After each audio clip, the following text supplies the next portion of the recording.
এক সাহাবী দরবারে রিসালাতে আসলো, এসে নবীজিকে বলল, ইয়া রাসূলুল্লাহ, 5 ওয়াক্ত ফরজ নামাজের পরে সর্বশ্রেষ্ঠ নামাজ হলো কোনটা?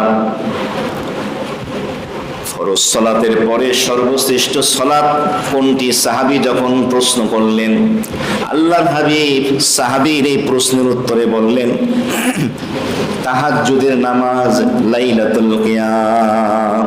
5 ওয়াক্ত ফরজ নামাজের পরে সর্বশ্রেষ্ঠ নামাজ কোনটা?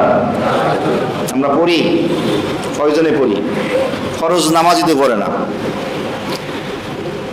এরপরে সাহাবী প্রশ্ন করলেন, ও আল্লাহর রাসূল, রমজানের ফরজ রোজার পরে কোন রোজাগুলো সর্বশ্রেষ্ঠ রোজা?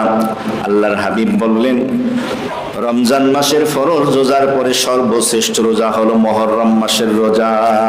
সুবহানাল্লাহ। তাহলে এই হাদিসের মাধ্যমেও মুহররম মাসের নফল রোজার গুরুত্ব বুঝে আসলো।